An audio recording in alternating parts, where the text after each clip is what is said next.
feel to you? Fuck you. The regions of experience, demons to some, angels to I others. saw her face.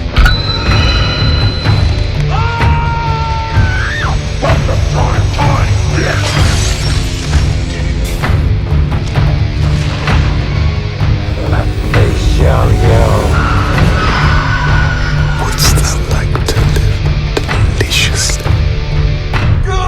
Greetings, friends! Welcome back to the Messed Up Movies Podcast, the podcast celebrating movies and filmmakers that embrace the insane, the outrageous, the unhinged, the off-kilter, and the all-around kind of messed up fun you and you and you can't take your eyes off of. What's up, everybody? We are very happy to be back here, the three of us reunited. It was like Three's Company without John Ritter for a while, and we didn't like it. Yeah, we missed you, R.I.P. Heath. R.I.P. Yeah, R.I.P. But Heath is channeling John Ritter energy for us now, which is great. So, we're back today here on New Movie Monday to discuss VHS Halloween, the new drop on Shudder. We should have a bunch of cool new horror movies coming to theaters soon. I think Black Phone 2 is the big drop this month. Oh, yeah. So, we'll be excited to talk about all the new movies. If you have Shudder, go check out VHS Halloween. We're going to spoil the ever-loving shit out of it. A couple things you can do to help us out. Please subscribe to the Misfit Parade YouTube. Please go to the Messed Up Movies Podcast Patreon page. We have tons of awesome extra stuff over there. Creep Tapes is coming back. We'll be covering all that. We just did Alien Earth, Tales from the Crypt, Black Mirror. We got tons of cool stuff over there we would love to share with you. It really helps us out a ton here if you guys would do that and make all your friends do it too. Great Christmas gift, might I add. Yeah. Also, go to the Mr. Cream Jeans Indiegogo campaign. We are shadow banned, so you have to type it in. You can get the podcast perk. You can come on the pod, talk about a new movie, an old movie. You can challenge me, Sam, Heath, Sophia, Dandino, whoever you want, to a film festival draft. And you can help us make our first feature film, which is incredible. Yeah. All right. Bring it on. So we're here to talk about what I think is inarguably the king of the anthology horror movie series, right? Yes. Has to be. Yeah, You I don't think you think it any- surpasses yeah. Creepshow in those? Creepshow did 2 movies. They also did a series. Well, you have a lot more series, right? Because there is Creepshow. There's Tales from the Crypt, that's the other one, and then also Black Mirror. Black Mirror, X-Files kind of had a freak Wait, of the week vibe. isn't there one called DVD? There can't be one called DVD. No? Okay. That can't be a thing that is true. We should do DVD, guys. Yeah, Let's DVD. do it. DVD. No, we should. DVD. What was it? Laserdisc, right? Like scary ass Laserdisc. But I think the reason you would say VHS is the king of the horror anthology, right? Tales from the Crypt is kind of episodic serialized TV. Creepshow, that's how I think of their new show, right? And they did 2 movies. That was it. VHS has done how many movies? I was just looking this I up think it's before. like 8. VHS, VHS 2, VHS Viral, 94, 99, 85, Beyond, and now Halloween. They've done 8 anthology horror movies. They're more or less on an annual cadence now, I think. Yeah, I mean, Yeah. since 1994, which is when they came back, they've dropped one every single year. So once a year, we're getting these wild anthology movies. I think that has to make VHS the king of the anthology format. None of them are my favorite anthology movies. I don't know if any of them broach the top 5. But I do love the fact that we get these movies every year, right? These really highly produced, kind of wild short films. It's the one I always mention when people ask about the type of movie we're doing, and I describe it as an anthology, and they say, what's that? And I can point to VHS as more or less the preeminent modern example. Yeah, and I do think there's something really cool. Once they went to Shudder, I think they've really kind of, by this movie you see, it's almost, this VHS Halloween is almost a parody of the VHS Shudder style, right? Because they reinvented themselves. They had VHS 1 and 2, which were much more kind of analog style. And then VHS Viral is just one of the most unforgivably awful movies ever made. When they went to Shudder, I thought they found some new life. They found a style. It feels like it found its right home. I feel like VHS Halloween, we're getting into the point where now they're just parodying what they've already done. Yeah. I do have to say, of all the Shudder ones, I hate to say this up top, this is by far the worst of the Shudder VHS movies. Okay, well. Do you agree? I mean, I haven't seen any of the other ones. That's what I like. Yeah, coming in Hell light. yeah. No, I tried to catch up on these this week. Because, there was like a 10-year period of my life where I just missed the movies. And I think that a lot of What were these... you doing? We were hanging out all the time. I think I was just super into other stuff. Painting Warhammer minis and drinking Hey, man, wine. shut up. So I forgot where I was going with that. You missed 10 years of movies. I missed a lot of movies, right? And so VHS was always one of those where I would see that they were coming out, and I'd be like, well, I missed the first couple, so I'm gonna wait. And so this week I They're tried literally anthologies that are not connected. I know, yeah. So this week I was trying to catch up on them all, and I realized there were 8 of them. So I was like, fuck it, why even start? You know? Yeah. Well, the nice thing about this, there's no connective thread throughout the series. You can just, because you saw VHS Beyond with me. We watched that one night. Yeah, I saw the airplane one specifically. And it was the amazing. airplane short to me is top 5 best VHS segments of all time. But yeah, this one I thought was fairly not good. Well, Sam, this is the thing I heard from Sam when he walked in. He's like, God, I almost text you guys saying, are we really going to talk about this? And then he showed me a serial killer notebook, and he just wrote in giant letters, no soul. Look at this notebook. No soul. I would say Sam obviously hasn't watched a lot of VHS. I don't watch VHS for soul. Yeah, that's not quite the selling They're point. not really like contemplative human pieces. So to be fair, and I know that we're making an anthology film, but I feel like that is one of my biggest problems with short films is it's so hard to get like any meaningful, like... Yes. You know what I'm trying to say? I agree with you. I had that thought. I think it was around the Alex Ross Perry short segment with the electronics store, and I thought, okay, we have Alex Ross Perry. Like, he's a really thoughtful filmmaker. This will give us a little bit more meat. You know, we got all the gore. Now we can maybe contemplate some things. And I do think that he coded in a little bit more to chew on in that segment. But still, it ended up just kind of fitting the same mold as the rest of them, where we end up in just a gore fest with everyone screaming. So, actually, on that point, that was the only one out of all of them that I felt like you had any type of feeling for the character. Like, I felt really bad for that guy. He basically got framed, right? Yeah. Yeah. So, like, and then Bruce had is that going to keep the operation It at running least had that extra level of, you know, intrigue, I guess. They felt pretty superficial overall. Even the very last segment where you had it opens up with the dad and the son, and they bond over making the Dr. haunt. Mortis, yeah. Yeah, and I thought, okay, great, we're establishing a dynamic with characters that might arc. And it just didn't happen. I mean, it just didn't happen. This is something they say from a writing standpoint, right? Is that when you make a feature film, those stories have to be about the character, right? You have to be invested in the character and what they're doing to get through the length of a movie. Short films are inherently about a situation, right? You are watching a scene or a moment of a giant story, right? You're kind of watching the finale of a movie, if you would. So the anthology, I don't ding it that much for not having characters I care about. What drove me nuts about this one, they have 2 shorts that are both trick-or-treating shorts, and the first 5 minutes of each short are the exact same. Yeah. It's young adults going up, some old guy saying, aren't you guys too old to do this? Yeah. They both steal fucking more than one candy, and then they diverge. But it's the exact same fucking thing. The point of an anthology is you're supposed to give us a smattering of all the flavors, right? And I think the only one you would say felt unique in this movie was the Temu black phone. Yeah. That's the only one that felt like it was markedly different than the other stories to me. I'm not too familiar with how these get developed. I know that most of the directors are also credited as the writers. Yes. So they're not exactly doing a writer's room where they're making sure that each that was my question. Yeah. I'm not sure that they're each distinct, but you know, if your prompt is this is Halloween, you're probably going to get some overlap ideas. But again, that's where a producer has to step in and say, "Hey, send us your one page." And be like, ooh, okay, we have another one of these already that's further down the line. Or one of these is stronger than the other. Can we put the mom who's spraying milk out of her 8 tits at a Halloween party? Can we set it anywhere else? You can do that. Story had nothing to do with trick-or-treating to me. Yeah. That could have been anything. Agreed. You just wanted to get to that haunted She could have house. called for babysitters. You have to spread these out. Dr. Mortis is even essentially a trick-or-treat night kind of thing. It's happening on Halloween, and it has a different setting. Well, yeah, it's Halloween But they themed. all were just in the same Venn diagram. Very much so. And again, what this movie reduces to is kind of awesome practical gag effects and people screaming for at least 75% of the movie. And some decent comedy. There's some good comedic beats. But to me, so I think the best way to dissect this film is that we rank the segments from worst to best. And we just kind of talk about each as its own. Because again, another thing about VHS that kind of bothers me, they don't use the wraparound to tie these together in a meaningful way, which is something I really like about, like, to me, the best anthology movie is without a doubt by a 10,000 miles is Tales from the Hood. Hood. Yeah. That is a unified piece. Every story, while different, is talking about the same themes. It matters that they're all connected, and it's tied together by this mortician, right? Mortuary Collection does a similar Mortuary thing. Collection, yeah. I think the shorts in that one are not as great. They're Sure. really, like, disparate in how much they get. Right, but there is a glue. There is a glue.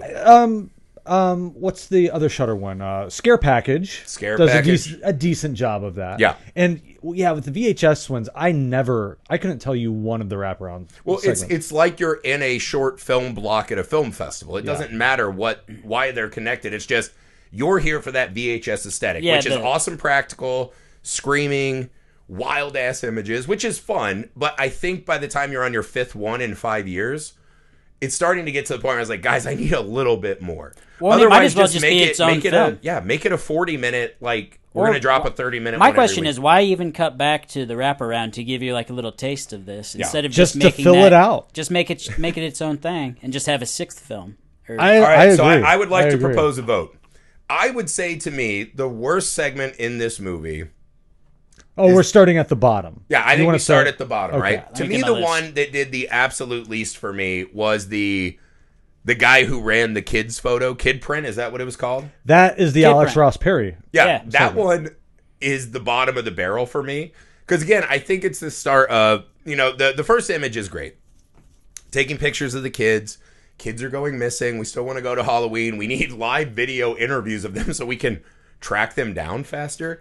That's a pretty cool start. Do you guys have do you think that's the worst one, or what do you guys think? No, not for me. I would put that near the top. It's not the top, but it's in the top We'll three. do a majority vote. What do you guys think is the worst segment? I'm gonna go with Diet Phantasma. Yeah, the wraparound? The wraparound, for sure. Yeah. So let's start here. On our official rankings, the wraparound is the worst part of this film. I think that's hard to argue. I think I give it a little bit more of a pass than the other stories because it's just these little digestible bits. The thing is, the gag is the exact fucking same every time. We get no idea who the corporation is. It's kind of this like half-assed Season of the Witch, Halloween 3 thing, right? Where they're trying to put this thing on the market that's going to turn kids into ghosts, demons, whatever the fuck. That's where I think you're wrong about it. And I think it's a little bit better than you're giving it credit for. You just said it was the worst part of the movie. Yeah. That's such a fucking Trump you just did to me. But not for that reason.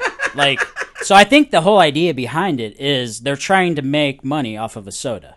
Right. And they're using ghosts to make the flavor addictive. They're trying to get the right alchemy. They're trying to turn us into like and zombie it's consumers. like a heavy satire on they don't give a fuck about who they hurt to get their profit. I took it kind of like when they sold us ectoplasm. Yes. Ecto Coolers. Ecto Cooler Yeah. from Ghostbusters. That was the shit. Yeah, they're trying to capitalize, find an angle, like Boo Berry cereal or Count Chocula. But the difference is when I had one Ecto Cooler, I might have thought I was going to die, but I didn't.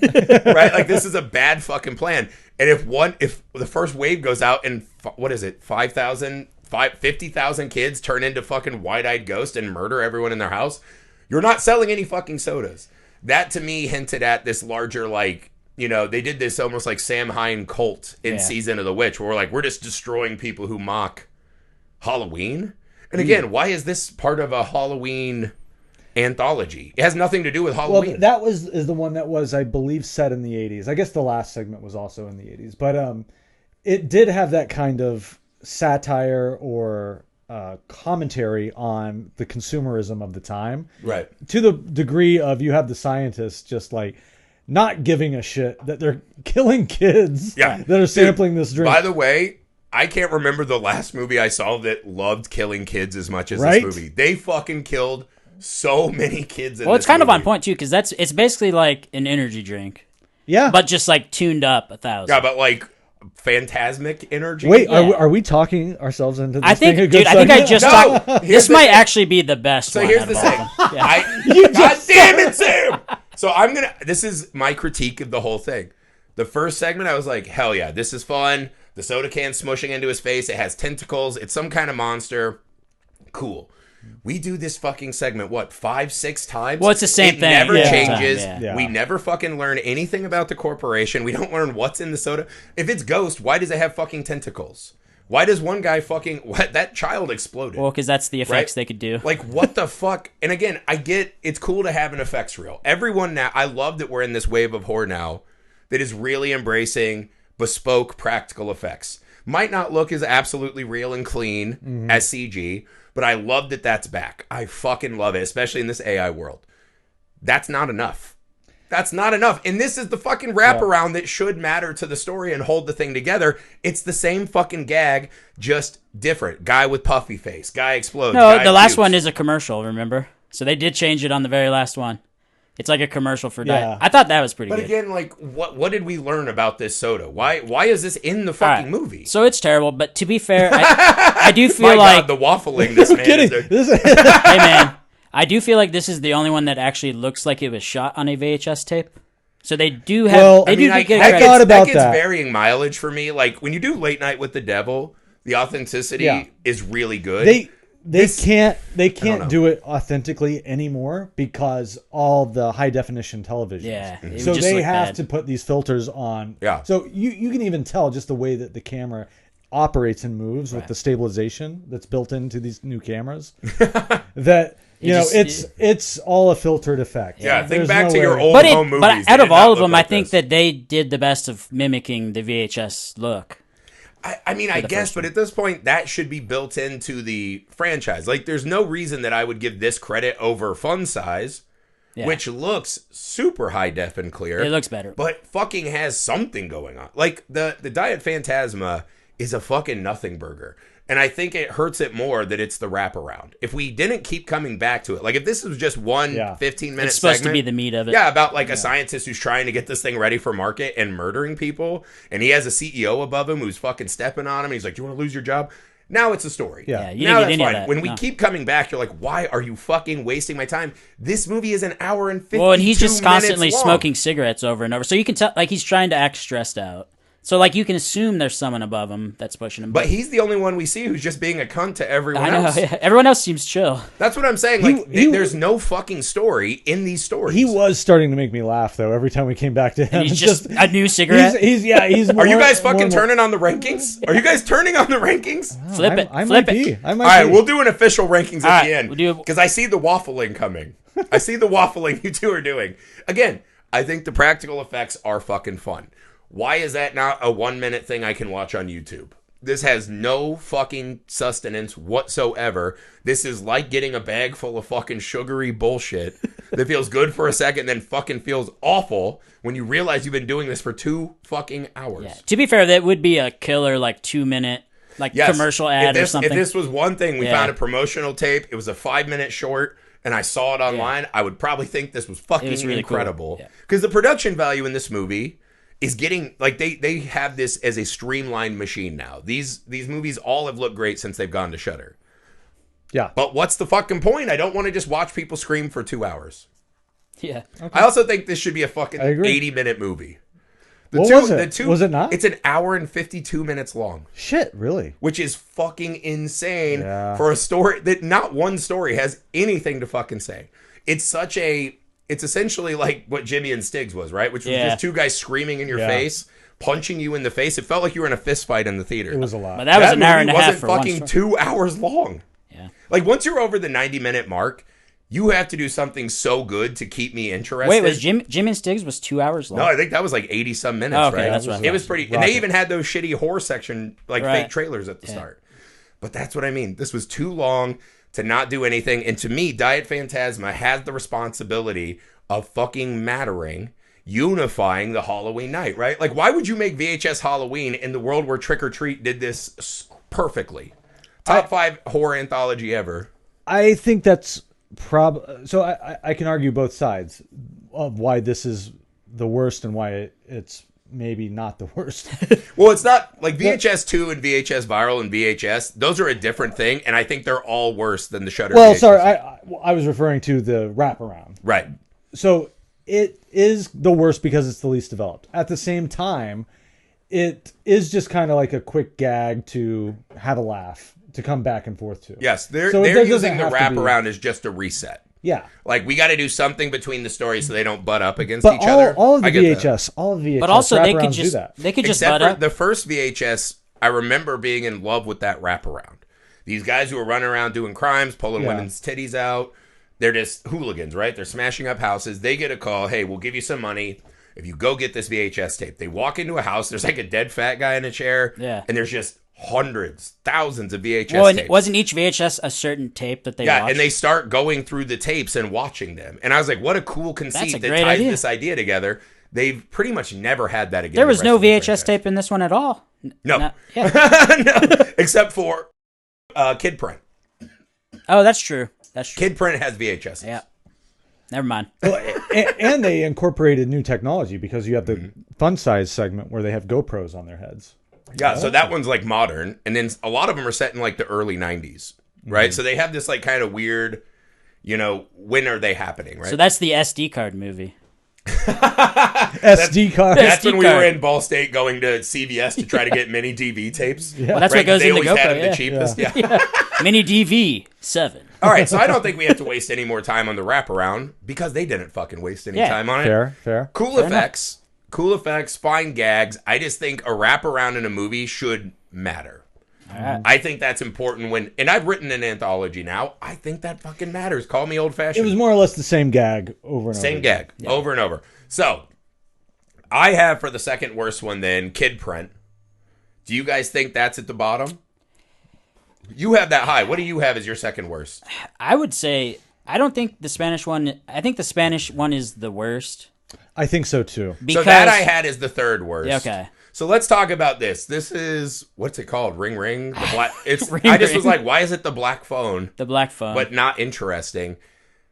This is another one. I like the addition of the foreign language. It made it feel different. I like the conceit of this is kind of a crime scene investigation, right? They're going to walk this guy back to the crime. Yeah. The biggest sin of this segment, when you do this kind of split timeline, right, where we're walking with the cops, and then we go back in time to walk with the groups as they're going into this house of this famous medium, they keep fucking stepping on the gag. Yeah. So the cops walk in and they show us the gag, and then they cut back.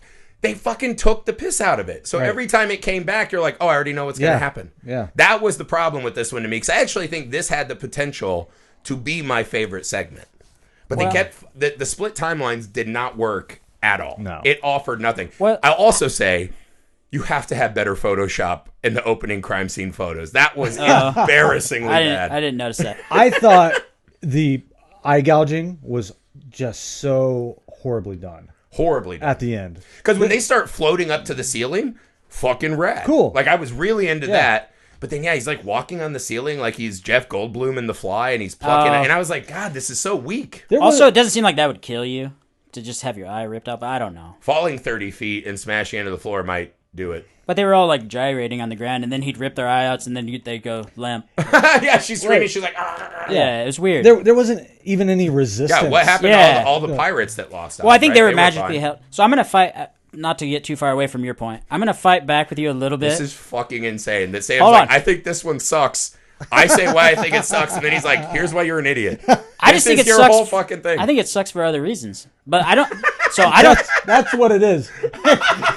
You're wrong on why it sucks. You're wrong on why it sucks, bro. All right. So no, the two timeline thing worked for me because half of the terror of it was, it's like the Hitchcock thing, is where the audience already knows what's going to happen, and so does this character, but the cops don't, and you're like waiting for them because they're continuing them. That's what they're doing. I get it. This is a Stephen King thing he does. Yeah. He always ends his chapter, and he's like, and we thought we'd be all right. And then you read the next chapter knowing they're not going to be all right, but he doesn't fucking tell me why. But there is a slim chance in your head, at least in my head when I was watching it, that the cops are going to believe him and not pick up the phone. So there is still There's little bit. no universe. There's this still is, a little. This is Chekhov's fucking phone. Well, why would you pick up the damn phone? There's no fucking universe why you don't. Also, this is a classic. Don't read the Latin. That's a trope in horror, Well, right? dude, Don't fucking, because he says like as above, as below, Yeah, right? That's yeah. what he's saying over and over. So above, as above, As so above, below. so below. Yes, that, right? So I get it. That's classic horror movie trope shit. Yeah. Right? Again, why the cops show up and it's like, why are we doing this again? Like they know something happened. The cops are like, we don't think there's any evidence connecting you to this crime. What the fuck is happening in this short? They literally just said the phone has no inner gears or whatever. It's not connected to anything. And then it rings. So I'm like, you're a cop, but you're not like necessarily an idiot. Like you got to know something weird is happening. And the guy is screaming, They "Don't think pick it's it a up." gag like Halloween phone. He says there must be a bell in it. I know, but still, like, cops think they're tough. They think they can get away with this shit. and Also, they're who are we supposed to care about in this? the character, the guy, guy, because we know he's innocent. The cops think he's guilty, But this so is the we're on thing, his side. because of the nature of medium is the form, right? Like, because this is a short horror film, we know this guy killed everyone in that room, right? Like, there's no moment in this where I'm sitting there like, oh man, I wonder if he was just another victim. I guess you could say he was by the end of the film. He was, yes. But when the cops, he's like, I'm guilty, I did this, and they're like, well, there's no evidence. I fucking knew as soon as they went back to that room, he was gonna fucking kill all those people. Well, but it's not him killing him. It's obviously he's possessed by something. So in our mind, we know that he's innocent, even though he technically did it. So I think that's the terror. He's the one who first read the Latin or the Spanish or whatever. Yeah. So he's responsible, right? He was the one tempting fate. I think you could argue the waitress was just like, hey man, we should go to this fucked up house. But again, that's something I would have done when I was a teenager. I'm like, hey man, I could bang this waitress. I'm like, follow her to this weird medium's like he's house. not to be blamed for any of this. No, and that's what I mean. I look at this short in whole, and I was like, what was this offering? What was the value of this story to me? I was never surprised. I thought the effects were pretty fucking lame, and they were all kind of CG'd out. The only good moment was when they all floated to the ceiling. That for a moment I was like, holy shit, they're about to land this plane. And then it's just fucking, cool, it's nothing for the rest. They fucking kill all the gags before they happen. It's so by the books. Like, you just know, it's paint by numbers. You know every single thing that's about to happen beat by beat. I'm not locked into this character. Because in the confessional, he's like, I didn't do this, or like, I did do this, right? He's like, I'm guilty of it. There's no evidence. I was like, all right, I know the whole story now. Like, what? I didn't sympathize with him. I didn't empathize with his journey. Agreed. It was just like a fucking walk through the park. Like, I knew everything that was happening, and I started mentally checking out the whole time. Yeah, I'm with you. Yeah, so I think... Fair enough. I think that one belongs at the bottom, for sure. I feel like it was a whole gimmick just to get the floating to the ceiling shot. That's exactly... Which was great, because it reminded me of the fucking skydiving scene in VHS Beyond, where the guy gets sucked up in the truck. That one was so much cooler, though. So much. Yeah. That's one of the best segments. So if you're going to have a scene like that, it needs to be, like, mind-blowing. Yeah, and again, it's like you have this thing about this medium. Somehow she's broken the plane between the dead and the living. That's the best we get out of that? Fucking weak. Especially in a movie that, for all of its flaws, this movie is going fucking hard. Yeah. All the time, except for this and Kid Print. Those are the two weakest, like, nothing happens segments in the movie. And it felt random. A lot of the supernatural aspects in many of these segments, it just sort of felt like, what's some weird shit we can come up with? Yeah. I didn't feel like it was coming from anywhere. Yeah. Other than just... multiples were kids who don't follow the laws of trick-or-treating. Mechanical device. That's exactly what Sam does in Trick or Treat. We've already seen better versions of all these stories. Not this Sam. Not this Sam. Are you one of those guys you're out punishing bad trick-or-treaters? Dude, I'm one of those guys that desperately wants people to come to my house and no one ever does. I feel like that's scary. You shouldn't be that thirsty to have kids come to your house. Dude, every year... That's why no one's like, don't go to that. At least when I was in LA, every year I bought a big thing of candy. And I'd wait there. Sad. Dude, I never got anybody. My roommate would, Aaron Larkin, he would sneak out the window and knock on the door. And I'd get all excited. And I'd go to the door and it'd just be Aaron. You were getting cucked trick-or-treated? I was getting, fuck you, Aaron. Fuck you, LaRon. Yeah. No, actually, LaRon, I love you. That's incredible. You're pretty cool. But again, it's just...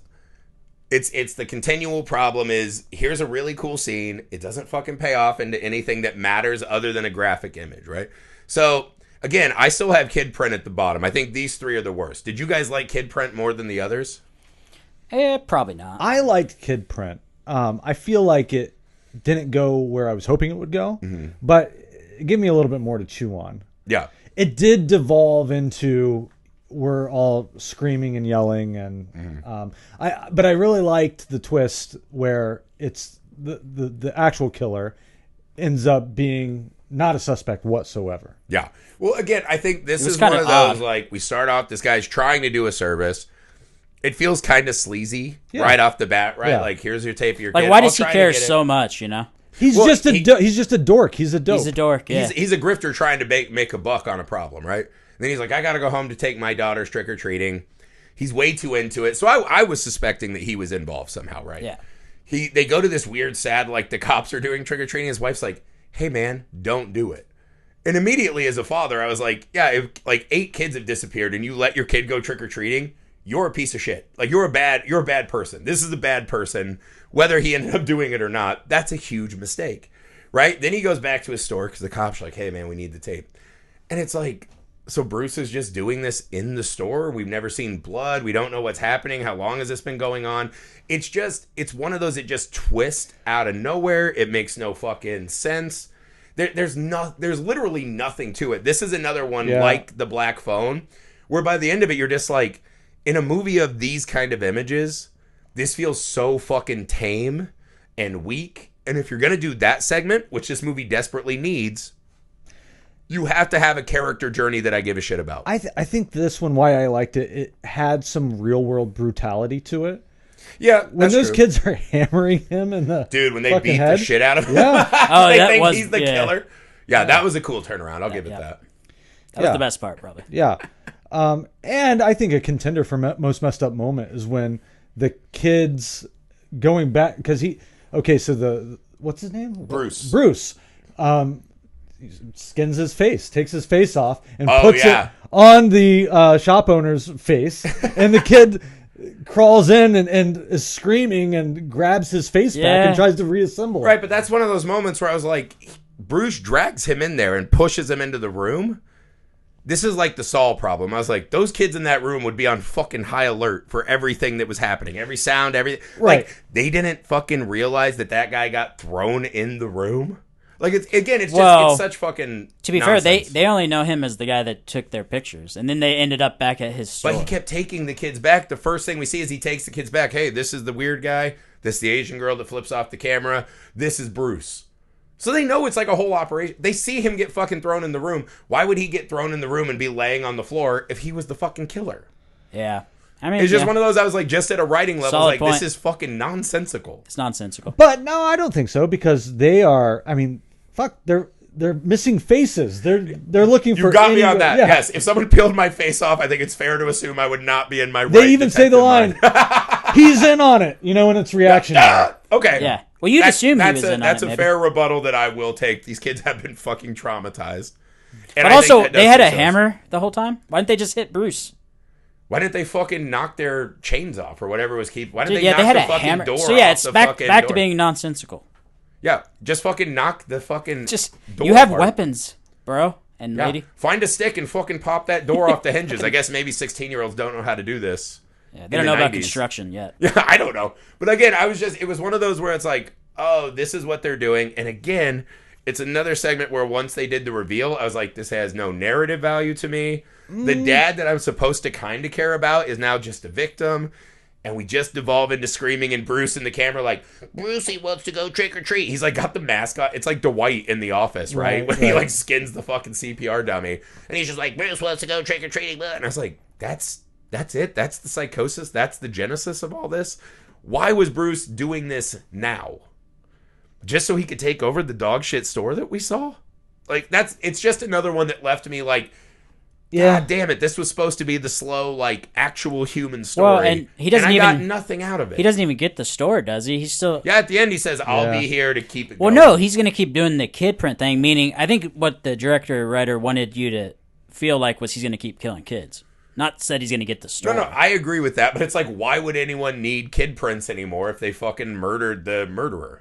That is a good point. Yeah, the You know what I reporter mean? should have been like, "Oh, well, why do we need that anymore?" Yeah, because Bruce was like, I still want these tapes of kids. And it's like, what? Why, Like, no Bruce? one's going there. This is like Sam on his front porch. Why, Like, come Bruce? here, kids. Come here, kids. I was like, not that house. It's not at all like Yeah, that. you and Bruce are too thirsty. No one's coming over. That's what I think. I thought the first segment, the mommy milk one, was worse. What? Yeah. Really? No. So that one, I think that one's in this weird malaise where because they did another fucking trick-or-treating short and the first 5 pages are the exact same, that I think it forces us as an audience to pick one or the other. Right. Right? And to me, I do think the horror elements of the, I think it's called Coochie Coo, right? Right, Is the segment. Coochie Coo, yeah. That's the Milk Mommy one, right? Which is the short John and I were writing. Milk Maiden, that's what it was called. But I thought that one had way better horror moments. Because Fun Size was just a gag. Like, my kids liked it because they look like fucking Fortnite characters. And they're like, oh, that's sick, Fun Size. They loved the little henchmen. They thought that was fucking great. Well, all the movies are super hollow. But So, no, like, I get it. But I'm saying Fun Size, when I saw the villain and this and that, and he's like the supernatural, like, the thing with the fucking candy bowl flying at people was so fucking lame. Like that really fucking bothered That's how me. they had to transport him somehow. Yeah, and he's eating like a fucking candy dick, and I was like, all But right. that one's so over the top and cartoonish that. But that's what I mean. It didn't do anything for me, right? Like the over the top cartoonishness of it. It had some great images. The mommy thing, when you go in that house, that is the scariest stuff in the movie to me, right? The lady holding the hand out of the blackened door. I think it's the scariest of all of them. Yeah, Really? I mean, to me, that's just the for the scariest ending one alone, by where far. she accepts, or he accepts, or is it she accepts her fate and goes and lays down on her knee? Well, yeah, because like mommy Just that- has this like that spell. image alone dude. is- The fucking engorged bulbous cartoon faces. Yeah. The fucking she's like milk boarding that lady, right? Where she's just in like a fucking That was fucked up. snorkel mask. Yeah. The fetus falls out of the candy. It's probably the basket most on terrifying floor. ending. That is the one that goes full wild horror in this. And the fun size one is just a fucking gag. And I guess they thought are you gonna tell him? Right? Like she's not gonna marry this fucking doofus who just keeps going, come on, fiance. It's like, yeah, of course she's not gonna marry this fucking guy. She never would have said yes in the first place. And then at the end, he's on the air vent's a conveyor belt. And he's like, will you marry me? I'll give you a dream life. She's like, I do. Not. Yeah. And I was like, no shit. Like, He didn't seem like a real person. Yeah, that's what I mean. That one was just a cartoon, and I think that's why my kids latched onto it. That was their favorite one by a mile. They like that and Dr. Mortis a lot.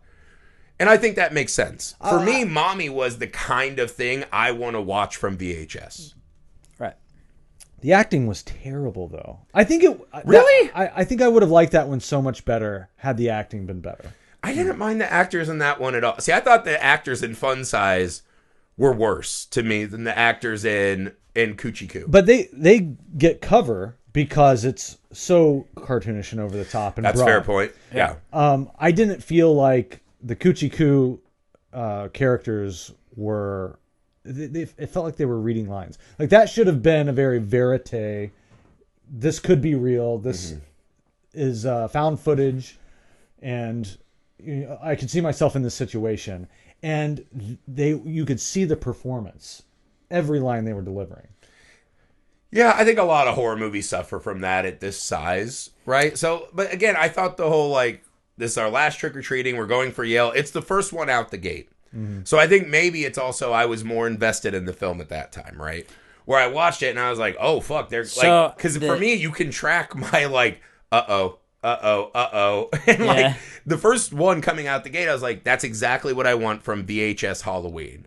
Was that Coochie Coo one. What do you think the meaning? Do you think she was punishing older trick-or-treaters? That's another one of those where it's like, it doesn't seem to have a rhyme or reason. It seems like kids that are pushing back. Because it's like she has like a fucking 40-year-old bald fat guy as a baby. Well, no, he was one of the guys that broke in there that went missing. Right, but why?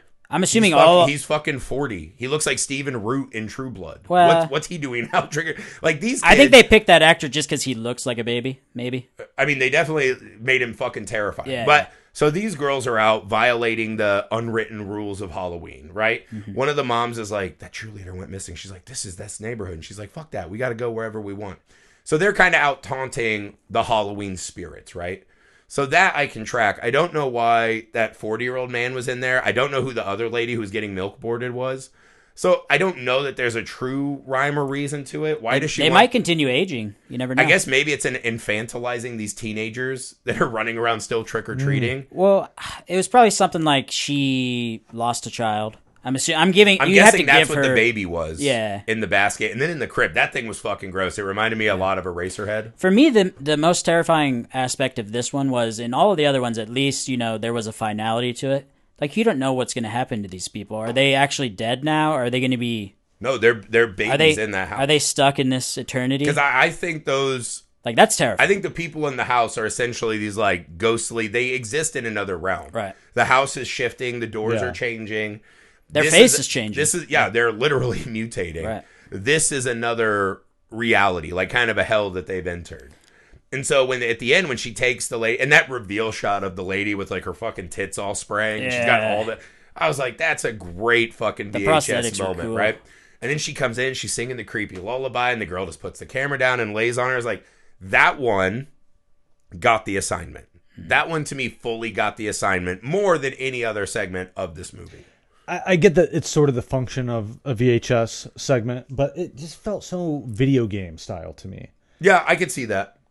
Yeah, that makes sense to me. But again, I don't expect, this is going to sound shitty because I've liked the VHS on Shudder. I don't expect a lot of them. You know what I mean? Like, give me the wild moments. Try to have a little story, which I think this movie was the lightest on of all the Shudder VHSs. Yeah, you got That's nothing. what hurt this one. There's not a story in this whole movie that mattered to me at all. I don't even know the characters' names. I don't know any character. Yeah. I barely knew the segment names. Like, it was just like we're just rushing through these images of. It was like when you talked about Faces of Death on the Slumber Party thing. Yeah. That's essentially what this is. Just clips of carnage. Just a bunch of creepy images. Yeah, and again, I don't think any of the segments fully understood the VHS franchise the way other segments have. Coochie Coo, to me, fully got the fucking assignment, and I think you could argue Fun Size did too. I liked Fun Size a lot. It was just fun. It was a blast. It was funny. Yeah. It was raunchy. It was creative. It was creepy too. He's very creepy. See, I didn't get creeped out at all. I got creeped out. Like from the very beginning when they found that big ball. Well, so the random candy, weirdly enough, freaked me out. Because I get freaked out. Yeah, don't eat the random candy. Yeah. That's number one. I get freaked out. I get freaked out by foreign candy in general anyway. Oh, my God. Just because, like, I don't know what the fuck's in that, you know? Sam's for the tariffs. Tariffs. The conveyor belt gag had me laughing pretty hard. Yeah. When they chop the dick and balls. Chop the dick and balls. So good. Dude, Mike, again, I probably shouldn't have watched this movie with my kids. They were fucking laughing their ass. They loved Fun Size. They thought that was the best segment by a mile. I liked the villains too. The villains were hilarious. Yeah, what were the villains? And they were like clowns. Yeah, they were cartoons. They were like they were like the advertising for the candy. Yes, right? they were like the cartoon character that would be on the wrapper. When he hit Fun Size with the axe and he his fucking hand sprays pops out, gumballs, I was like, all right, that's pretty fun. Yeah. And then at the end when they fucking shoved the tube of gumballs up that girl's ass and it blew her face off, I was like, these are great gags. Yeah. Like, I was into the gags, but again, to me, that's the one that felt like a video game to me. Where I was like, we're just kind of running through these, like, silly moments. And it had no teeth, because it's a fucking It had cartoon. no teeth, but it had personality. It had gusto. Yeah. I'll give you that. It definitely had kind of a tone and a swagger. Yeah. That I don't think the others had. It felt very sure-handed. It was a sketch. It felt a lot like a sketch, but an entertaining one, I felt. Yeah, I thought that one was really fun. Because I think, again, the problem is that the producer should have protected these two movies and told them to fucking separate the scripts a hair. Yeah. Right? Like, again, they both start they have the exact same beats for 5 minutes. Yeah. Until the monster's different. The producers had a responsibility to fucking protect and make one of these different. The other thing that is annoying about this, I mean, all of the VHS films are a little tongue-in-cheek, right? Mm-hmm. Especially the Shudder ones. But the Fun Size was the one that was just an out-and-out comedy, more or less. And all the other segments are flirting with it, but they have 1 foot in, 1 foot out. They're trying to be horror, have scares, and they're also trying to be clever and cute. Mm-hmm. And for the most part, those two just did not work together. Yeah. This one just picked a lane and committed to it. Yeah. It was pure, yeah. Yeah, no, I totally get that thing. So what I'm seeing now is that I think we all have Dr. Mortis as the best segment. It seems like it, right? No, I prefer Fun Size. I think Fun Size is the best. I don't know. See, this is the thing. I think Dr. Mortis, to me, felt the least VHS of all the shorts. Maybe not the Black Phone. It felt like it wasn't doing a parody of a Shudder VHS segment. I thought Dr. Mortis, I loved the setup with the father and the son. That was good. That they start off, and this is something they love, and then all of a sudden it's like this, fucking angry fucking Edward Furlong teenager is like, fuck you, Dad. Yeah. But he was a good guy. School. Again, I thought that was kind of cool, right? It had a real believable conflict at the start, right? Yeah. And then it goes into this classic, like we played a record and all hell breaks loose. Yeah. And again, it kind of devolves into the screaming. I thought the sets were kind of fun, right? Again, once they get into it, I was like, were they changing? Like, there's no way they fucking built these incredible, like the Witch's Woods cabin. That's like a room in their tiny yard somewhere. No, yeah. But it had actual characters that mattered to me. I liked the dad. I liked the son. I liked their kind of like, they're not agreeing, but they still like each other, right? Even though he's being a dick to his dad, at the end, he's like, I have to keep filming. And this is something I fucking loved. Because it is the found footage problem. And Fun Size did this, where Fun Size were like, we're a found footage crew. You ever wonder why they don't drop the cameras? And I was like, yes, but Like, Cloverfield doesn't have GoPros. They're literally killing bugs with the camera lens. This one, when he said, I can't stop filming because people will blame you. He's protecting his father. He's protecting his dad. That little bit of actual fucking character and story was like, it was Lawrence of Arabia, and I just needed a fucking sip of water. Well, and not even that. There's another scene where that kid's a badass, because there's a scene where all the shit's going down, right? And it pans over, and you see the little kid, and he's got the little girl behind him, and he's got his arms out. So he's just a killer dude. Yeah, by the way, fucking represent. The mom is fucking whooping things in that. Right? Yeah. Because the dad and the son are getting whooped. She fucking takes out the executioner. She's fucking dunking the witch's face in. Yeah. The mom went full ape shit and starts working everyone. I was like, I loved that one had actual story in it. I agree. And those two merits are that you just brought up, the mom and the reasoning of why we keep the cameras running. I've always thought that needed to be more present in most found footage. Blair Witch did it great. Yeah, again, it shouldn't matter if you're doing a found footage movie. Right. Like, we just watched a Genre Blast. It's actually on Amazon. I watched it with the family. Oh, you did? The Man with the Black Umbrella. Did they like it? Yeah, because we met that guy at Genre Blast. He's fucking great. And Man with the Black Umbrella is fucking rad. It's such a good found footage. It pays off so beautifully. The scare, like, my wife and sons were like cowering under the blankets. They were fucking terrified of that movie. But again, it's this guy who's searching for why his sister got murdered in this weird way. Yeah. And that's why he's recording everything. It fucking matters. And when other people start dying, you want to make sure that you're not going to be blamed for it. Yes. Again, I thought that was just a great workaround. When he said that line, I was like, fuck, I don't think I've ever heard that in a found footage movie. Yeah. And it's fucking brilliant. It's such a great conceit. As they kind of run through, and again, I don't know that the scares or the effects are particularly incredible in this one.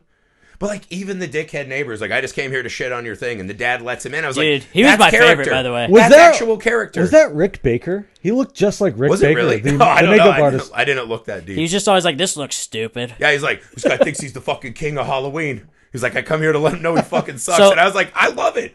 I needed that so bad in this movie. Yeah, he was great, dude. I wanted to do that so bad at, we went to Anderson's Scream Park. Yeah, the other night. Park, and I just wanted to be that. I wanted to be like, oh, this looks like shit. This don't look real. Yeah, right. Sam was screaming, dude. Yeah, I was screaming. Sam was screaming. That's a great go to Indie Scream Park. Yeah. But again, I thought that one, again, while it doesn't feel as much like a VHS segment, I thought that was really nice. Because this movie is, again, becoming a parody where people are just like, what are we doing? Just the extreme weirdest shit we can come up with no rhyme or reason. This was a group of filmmakers that just said, we're going to tell at least a story. And that fucking mattered a lot. I think it would have hit a lot better for me had we not already been through so many similar tropes in every other segment. Well, again, it's another, like, trick-or-treating kind of thing, right? Like, these people go through that on Halloween night while they're out trick-or-treating. Yeah. And again, it's like, you have to... I get it. But, like, again, not to bring up one of the greatest anthologies ever, again, Trick or Treat all takes place on Halloween night. But they have women taking guys out to the woods to party, right? They have the guy who's home alone. Yeah. They have the principal. They have stories that are different. How many movies take place on Halloween night? Yeah. Like Hocus Pocus is an example. Yes. There are so many different things happening simultaneously in that movie. You have the parents are going to the parent party. You have there's a dance or something. Yeah. They're trick-or-treaters. Yeah, you could have done so much more than just the same setup. We're going trick-or-treating. But I think and all these people are grown-ups. They're all fucking grown-ups. Put them in different like we're all old. We don't all stay at home on trick or treat, right? Go to a fucking party. Go to hey, we're gonna try to summon something in a cemetery. Like all the shit people would do on Halloween, and all of them being reduced to trick or treating. Or how about staying at home watching scary movies and handing out candy to trick or treaters? Yeah. We never got the other side of it. You do like a Scream. That's what I'm saying. Is that this movie? It's all the same. It just blends into this sugary bullshit. Do you think didn't matter? And I think Dr. Mortis being at the end helped it a lot because we'd watched all these completely vacuous films, and that one at least had something to put your foot on.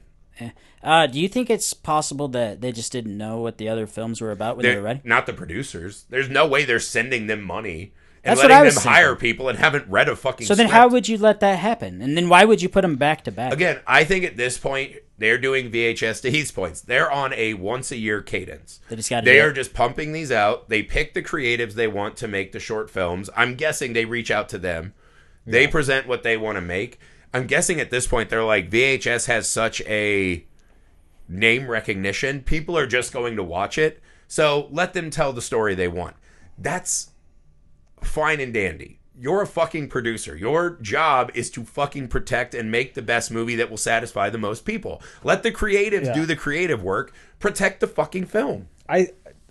Not that it really matters, but I think that the way it works is that the agents pitch their clients to the producers of VHS and say, hey, when you're doing the next one, keep my guy in mind. Yeah.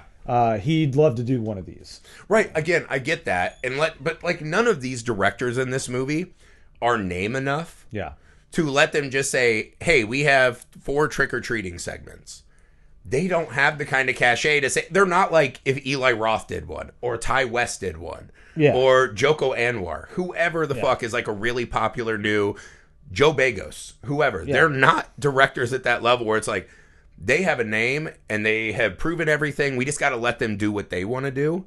You have to think about the movie as a whole, especially an anthology film. The biggest name is Alex Ross Perry, and I think that's why his is probably different. Yeah. Because they said, you can do... I'm guessing, and if someone knows, we'd love to know. But I'm guessing they just put out a prompt and said, it's Halloween. Yeah. Do a trick-or-treating like a 48-hour film festival. Yeah. Yeah, more and or that's less. fine.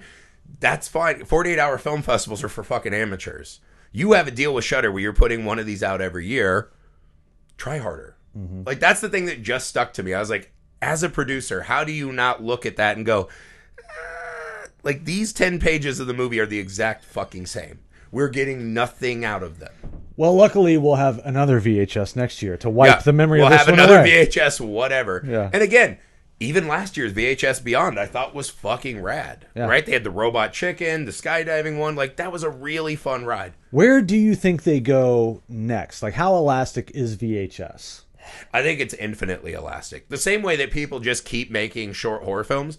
Like, when we go to festivals, we're always like, wow, what a cool fucking idea. Like, people are still generating new scary ideas. VHS can be anything. Now that they're not anchored to the VHS format. That's what I was about to say. Yeah. They can do anything. Right. Right? They could do hosts. They could do webcams. Like, you could put a VHS segment literally anywhere at this point. They could do Blu-rays. Yeah, they could do Laserdisc. Laserdisc. Again, I think it's built a name and a brand recognition. And I'm guessing a lot of people that watch this, they still got what they bargained for, right? You get some wild-ass images. You can go to the bar and be like, holy shit. And then this lady was spraying milk out of 8 titties. Yeah. And this candy ball guy was fucking putting tubes up people's ate a asses. dick. Yeah, you can still get those moments that VHS has made its name on Shudder. But to me, this is the first one where I was like, uh-oh.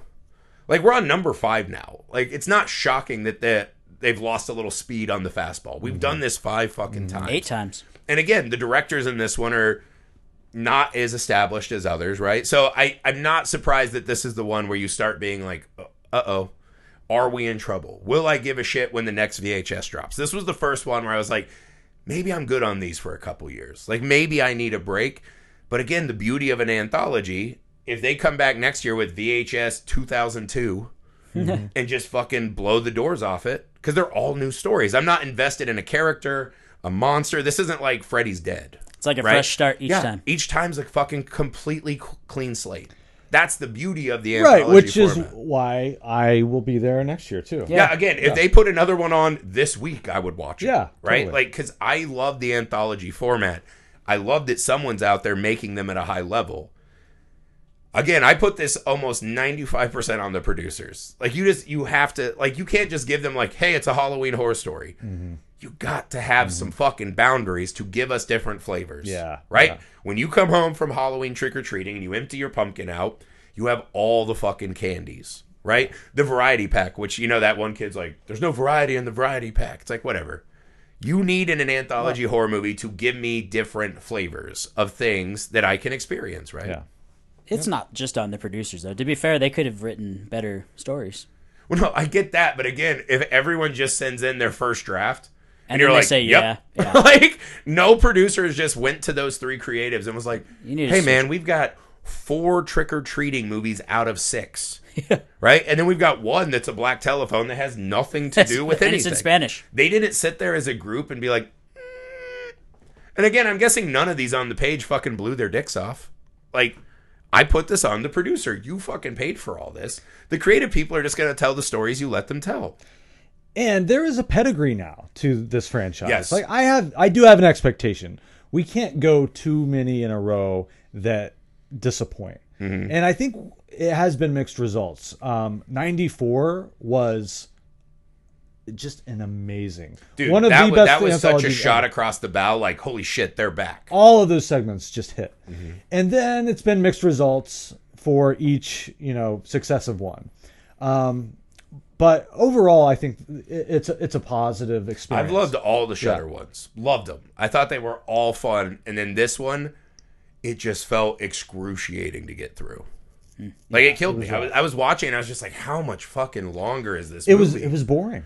It was fucking boring. And it's weird to say, talking about all the weird, we're about to do messed up moments, all the wild shit that's in that movie. How am I so fucking bored? You know why, guys? Oh, put it up to the camera. No soul. That's why it was boring. Whatever, you fucking flip-flopper.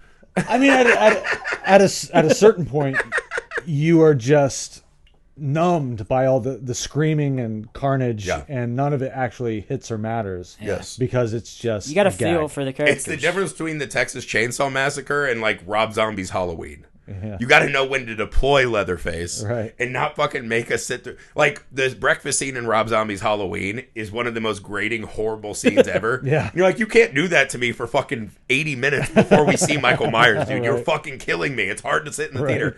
And I liked Rob Zombie's Halloween, but I think it's an apt example of this. Like, there has to be, and I think they thought maybe like The Phone would do that, Dr. Mortis would do that. But one thing we're learning doing an anthology. It's fucking hard to figure out what order to put them in. Yeah, very hard. Right? Because the order of these affect how you watch the others. Yeah, that's true. Right? Like, you can't have Fun Size and Coochie Coo side by side. Yeah. I think those should have been passed out. I think Fun Size should have been the finale. You know what we have to do, I have to do, is get the rest of the segments edited because we're shooting the wraparound last, right? We need to watch them all together. Yeah. And feel it. And just see how it flows before we do the wraparound. I'll tell you this, making our own and watching this one, I was like, there are some extra things that are not being thought about. And it made me scared for our anthology. Yeah. Right? It's not easy. You gotta think about it, though. Yeah, because the order of an anthology matters so much. I think it's the most underappreciated element. Those stories have to have synergy in how you roll into the next one. Where's the segment where it's like someone in the theater might have to go piss? Yeah. Right? So it's a little slower. You bring it down a notch. You got to lay that out just right. And this movie did a fucking dog shit job of that. I didn't mind the order of the segments. It was just, I didn't think there was enough variety in the stories themselves. If you have two that are the exact same, you have to bookend those. Yeah. Those have to be different parts of the journey. I agree with that. You can't go trick or treat, Temu Black Phone, trick or treat again. Because it's almost telling you, like, hey, we did that Black Phone one. We know you don't like this. Here's the exact same thing again. It feels like a fuck you to the Black Phone one. But they made the right decision, especially according to your rankings and how you justified it, because they started with exactly what you want a VHS segment to be. That's the first segment. No, Coochie Coo should have been first. Yeah. Then I think you go... And then you go Kid the strongest one. Then you go Kid Print. Oh, okay. Right? That's a little bit of your SAG. Then you go... Black Phone, then you go Mortis, then you go Fun Size. You end with Fun Size? You have to end with your fucking best segment, which to me, Dr. Mortis was great. You need that one up front to set a tone that there's actually going to be a story. And then as the rest of them don't, I'm like, but there was a story. I remember it. Right? So I almost would have gone Mortis, then Kid Print, then Trick or Treat. Because if you do Trick or Treat, Phone, and Trick or Treat, that's the same fucking thing. There's no way to do it. I don't think there's an optimal. Three of the segments are the exact same. You just got to not make 3 trick or treating segments. Yeah, don't do 4 trick or treating segments. Right. Yeah. I mean, I guess Dr. Mortis is a haunted house one, which is great. So you have 2 that are the exact same and one that's adjacent to trick or treating. But let's all do our official rankings, then we'll do messed up moments. So I would go. All right, mine's changed. I would go Temu Black Phone is the worst. Yeah. Then I would go Diet Phantasma. Then I would go Kid Print. Then I would go Fun Size, Coochie Coo, Dr. Mortis. That would be my order. Mine is pretty much the same, except let's flip Kid Print and Kuchiko for me. Okay. All right, so mine's basically the same, except for I flipped Mama as my favorite. Yeah, I really liked Mama a lot. Yeah. After thinking about it, it is the most terrifying out of all the stories. Yeah, it's the VHS segment of this movie. I would bring Diet Phantasma up a notch, and I would with Heath. I'm with Heath putting the Spanish below Diet Phantasma, and yeah, that's about it. Yeah. He'll change his list in 5 minutes. Don't take any stock in what Sam said. I'm never going to think about this movie again. Yeah, I do think that's a very fair assumption. This might be something I put on like in the background of my Halloween party. Maybe, yeah. Because every now and again you'll look up and see something fucking wild to talk about. All right, Sam, what's the most messed up moment in VHS Halloween? Ooh, that is a good question. And I've thought a lot about it. Yeah, thank you. Okay. Thank you. And he's thinking more about it right now as he filibusters. I'm still thinking about I feel it. like Sam perhaps has not thought fucking all about this. Yeah, so I think, and I know you said you didn't like it that much, but honestly, the candy did freak me out, the foreign candy. The dick candy? The dick candy. And then when he ate the dick and the cream, the nougat. I'm going to ask you guys a question. Was that fucking marshmallowy filling CG?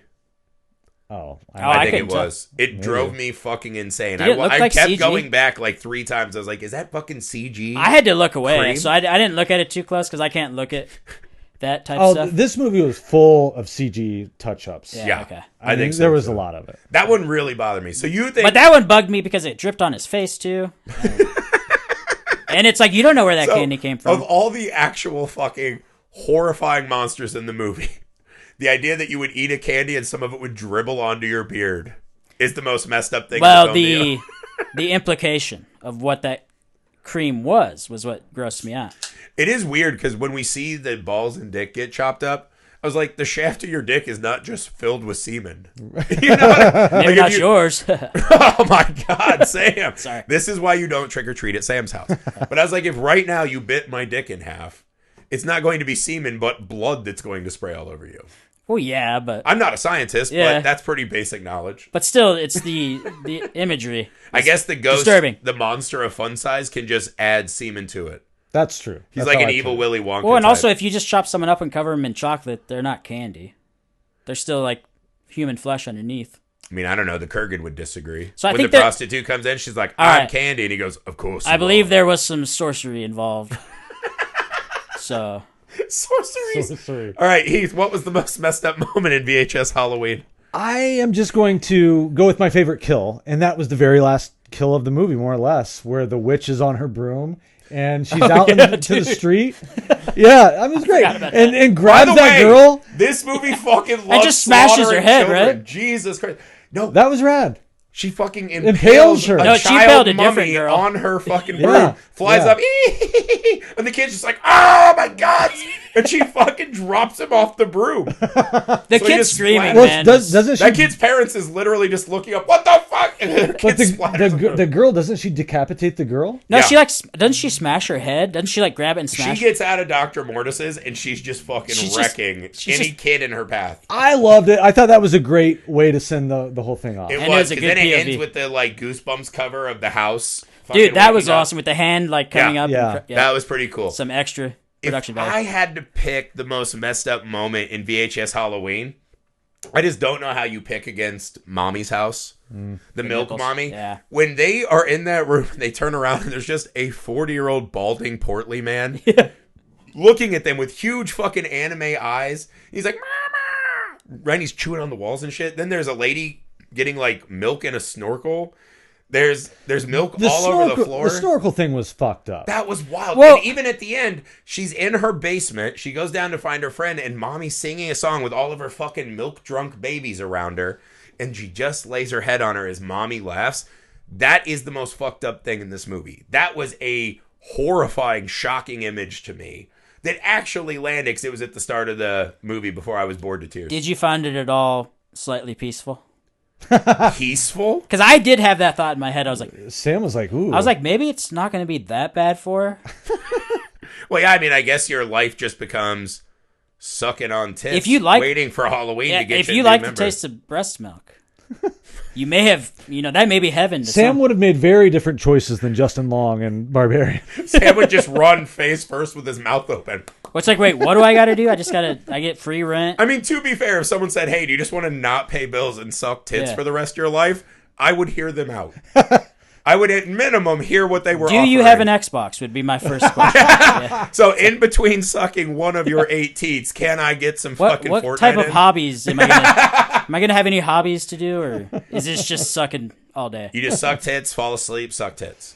Yeah, what do they do in the off season that's not Halloween? That is a good question. Yeah, do they all have to wear diapers like that guy, or did he just show up dressed like that? They just go home. Maybe they just go home and come back. No, because the cheerleader's been gone for a year. You don't get Oh, that's true. She doesn't go home. Yeah. Mommy, like a cow, has to be milked every day, I'm guessing. Otherwise, she gets built up, and we wouldn't want that. Yeah, when a teat becomes engorged, it can explode and cause painful. real trauma.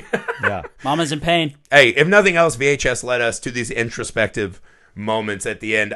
Yeah, to be fair, this movie's dog shit. It really bothered me. It hurt my feelings because I love VHS. It reminded me of Hell House lineage, where I was just like, God, why are you taking these things I love and making... By the way, Stephen Cognetti still has not sent the poster to my son. Because I was waiting. Stephen Cognetti's greatest troll job could be sending my son a movie of Hell House lineage. Which I was like, if he does that, I'm going to send him just money. I'm just going to be like, you're my new favorite Have you director. discussed this on the pod yet?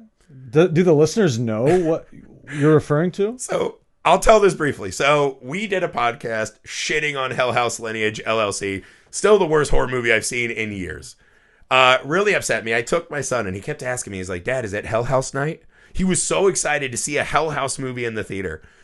And what Stephen Cognetti dropped on us is the steamiest pile of dog shit I've ever seen. There's not one good moment in that whole film. My son looked over at me halfway through the movie and he's like, Dad, we're cooked. Like he just was like, this sucks. He like looked like he wanted to cry. So we talked about it on the pod. Somehow, fucking Stephen Cognetti found the pod. And he messaged me and he's like, hey, man, I heard the pod. You guys do a good pod. Your critiques are fine. I don't get upset by critiques. What really bothered me was when you said your son was hurt and cried. Like my young son.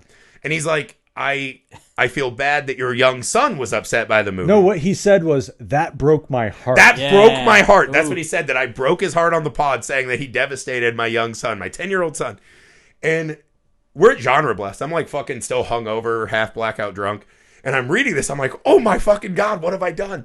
And I sent him this message back. I was like, hey man, sorry if this felt really hateful. Like, we're just trying to be honest on the pod. He's like, no, it's cool, man. I'd love to send your son an autograph poster. And I was like, what a kind move of you, man. I was like, class act. We love you. We'll still be at your movies every day. We'll support your career. You've made movies that we have built relationship memories on. Me and Hunter staying up late watching those movies is a core memory that I'll always cherish. Right. And when we do this, we don't think about Yeah. Anybody out there? Like, now there's 6 fucking directors and writers out there that want to beat our ass. You don't, we're just having a conversation. You're not thinking about this is going to someone. Yes, I'm glad everyone gets money to make and write movies.